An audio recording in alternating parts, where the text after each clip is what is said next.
The Penguin Episode 2 is essentially Oz trying to unpack his plan to play both sides and hopefully seize some power for himself in the process. Unfortunately, there is one massive dose of crazy in his way by the name of Sophia Falcone. It will be really interesting to see how this all plays out, as Sophia is now directly working with the person who is solely responsible for the pain and suffering that she is currently enduring because her brother was murdered. A bittersweet piece of irony that serves to turn this show into a powder keg that is ready to explode at any moment. Let's discuss. I watch so you don't have to.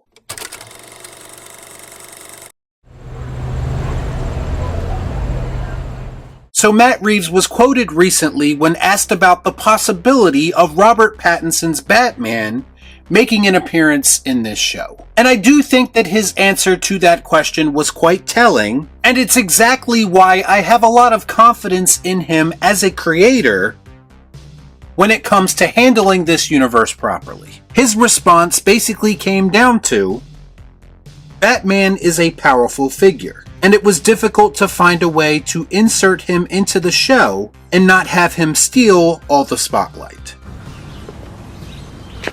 That makes sense. And frankly, I couldn't agree more.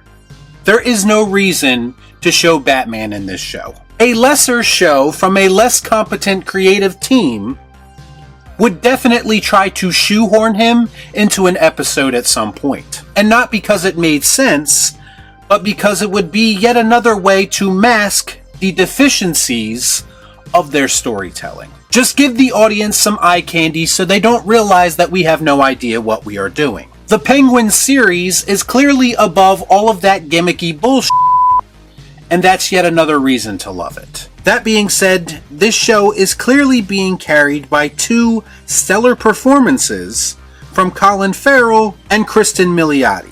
The characters of Oz and Sophia respectively, and clearly their relationship is going to be the driving force behind this series moving forward. Because it's all part of the plan.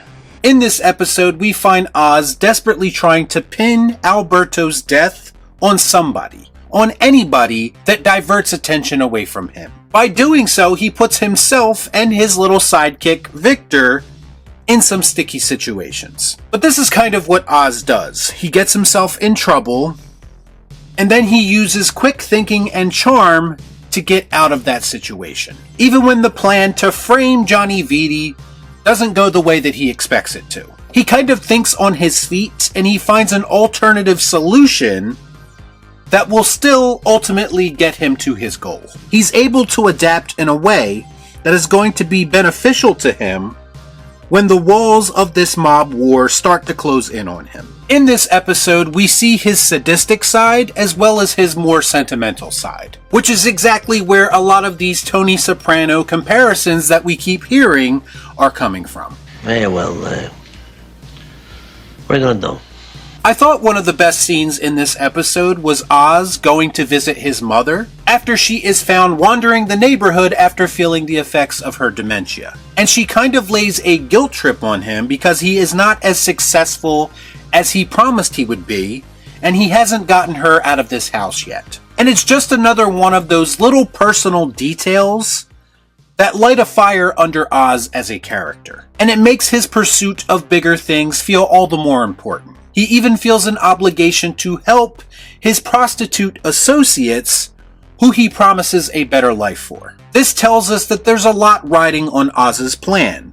There's a lot of people depending on him. It's not just about him. What that basically does is add another layer to his journey. And I appreciated the showrunners giving us those little details as a way of making us care about what's going on. I like it a lot.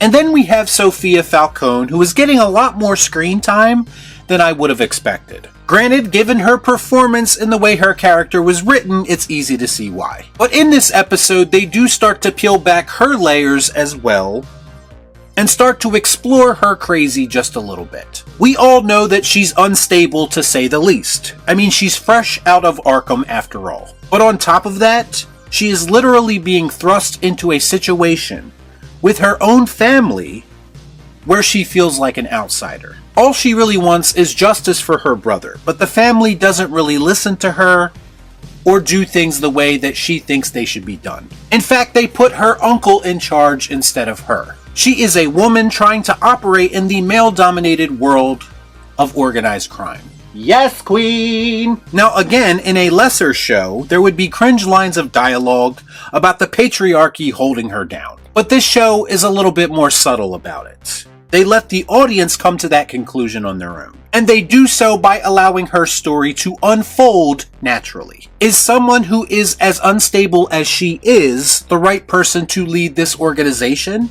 Probably not. But you can see why she would have aspirations to sit on that throne, and how she could feel slighted by being overlooked. Oz even sees it and uses it to his advantage, gaining her trust and telling her what she wants to hear. It creates a situation where not only are the Falcones at war with the Maronis, but also there's a little bit of unresolved inner turmoil amongst the Falcones that could lead to their downfall. By the end of the episode, a framed individual takes the fall as a would-be rat, but obviously Sophia's bloodlust is not satisfied.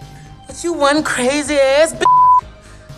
She turns to Oz and forms an uneasy partnership with the goal of taking down everyone who wronged her and her brother. You can only imagine what is going to happen if she eventually finds out that Oz is the one that's behind it all. Part of me even feels like on some level she knows, and maybe she is playing Oz in return for her own personal gain. It honestly could go either way or both ways by the end of the series. Bottom line, I feel like this was another solid episode of The Penguin early in this season. It effectively built up the main conflict that drives the show, while also fleshing out the characters to the point that you actually give a shit about what's going on. There were references to things and characters from the Batman, which I appreciated because it helped to make everything feel more connected. It's another episode of The Penguin that places emphasis on things like character and storytelling over spectacle. I say, is it too much to ask for both? It's a unique interpretation of the source material for sure, that might rub some people the wrong way, but that is exactly why I find it so compelling. Because you quite literally aren't sure what you are going to get from episode to episode, and that is quite refreshing in this mostly predictable era of entertainment that we find ourselves in. Y'all be cool. Right on.